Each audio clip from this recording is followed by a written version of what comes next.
Olha, eu vou ser bem sincero com vocês. O mercado de trocas da NBA em janeiro de 2026 tá parecendo aquela bagunça do seu armário quando você procura aquela camisa específica às 6h50 da manhã antes do trabalho. Todo mundo quer algo, ninguém sabe exatamente o que, e no final alguém vai sair com uma peça que não serve direito, mas dá pro gasto. E se você está perdido nessa loucura toda, relaxa. Eu separei 5 notícias que estão bombando nos bastidores. E vou te explicar não só o que está acontecendo, mas por que você deveria se importar. Bora lá! Primeiro item da pauta. O Milwaukee Bucks está de olho em DeJounte Murray. Ah, legal, mais um rumor de troca, você deve estar pensando. Mas espera, Murray nem estreou nesta temporada ainda. O cara tá se recuperando de uma lesão grave no tendão de Aquiles desde que chegou ao New Orleans Pelicans. E o Bucks tá aqui tipo, a gente quer ele. Deixa eu ver se eu entendi.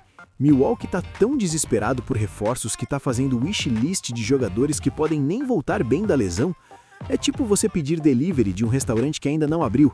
Tecnicamente possível, mas meio maluco. Olha, eu entendo a lógica.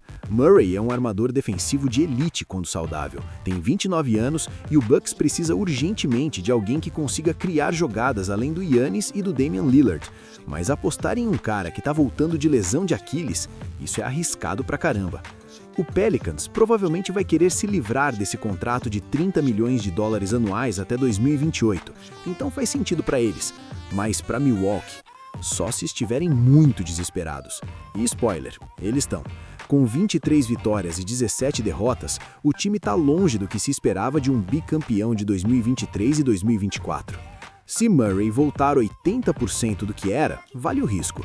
Se voltar 60%, Milwaukee acabou de trocar ativos por um banco de reserva caríssimo. É literalmente um jogo de azar. Agora vamos para Boston.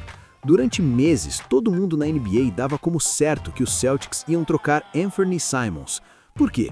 Porque o time está gastando fortunas e precisa ficar abaixo do teto salarial para não pagar multas astronômicas. Mas, plot twist, eles podem não trocar mais. Jake Fisher apurou que Boston está disposto a pagar um pouco de multas porque o time está jogando tão bem que vale a pena manter o elenco junto. E sabe de uma coisa? Finalmente! Alguém na NBA que não está destruindo um time campeão por causa de dinheiro. Você tem ideia de quantas dinastias foram desmanchadas porque donos não quiseram pagar luxury tax? Seattle Supersonics em 2012, Golden State Warriors quase em 2019. A lista é longa. Simons está fazendo 13,1 pontos e 2,4 assistências saindo do banco. Não são números de All-Star, mas são números de um sexto homem sólido em um time que está dominando a Conferência Leste com 32 vitórias e 11 derrotas. Por que você destruiria isso? Ainda mais considerando que Boston já pagou caro para montar esse elenco. Gastou fortunas para manter Jrue Holiday e Kristaps Porzingis. Então o discurso de economizar agora não faz sentido nenhum.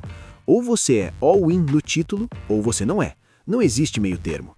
Se eu fosse o dono do Celtics, mantinha Simons, pagava as multas cantando e tentava repetir o título, porque janelas de campeonato na NBA fecham rápido.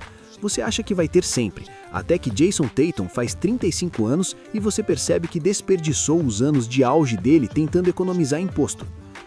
Agora, a situação mais bizarra do momento. Chris Paul foi afastado dos Clippers há semanas e ainda não tem time novo. Mark Stein reportou que não há solução iminente e que CP3 provavelmente só vai resolver isso perto do fim da janela de trocas em fevereiro. Gente, o que está acontecendo aqui? Chris Paul, aos 40 anos, ainda é um armador competente. Ele não é mais o MVP de 2008, mas é um veterano que pode ajudar qualquer time contender. E ele está disponível. Então por que ninguém pegou ainda? Tenho 3 teorias. Teoria 1. Ninguém quer pagar o que resta do salário dele, que são cerca de 11 milhões de dólares este ano. Teoria 2. Times estão esperando para ver se conseguem um buyout e pegar ele de graça depois. Teoria 3. O ego de CP3 está tão alto que ele só aceita ir para times específicos, limitando as opções. Provavelmente é uma combinação das 3. Mas olha, se eu sou o Miami Heat que está desesperado por criação de jogadas, ou o Pennsylvania 76ers que precisa de um veterano para segurar a barra quando Tyrese Maxey sai, eu já tinha ligado para o empresário de Chris Paul ontem. O cenário mais provável é que alguém troque por ele só para fazer o buyout imediato, e aí CP3 assina com um contender pelo mínimo veterano. Mas essa novela já tá durando tempo demais. Resolve isso logo, pessoal. Agora, a notícia mais engraçada. Stacey King, ex-jogador do Bulls, foi no podcast dele e cravou que Trae Young não vai ser trocado.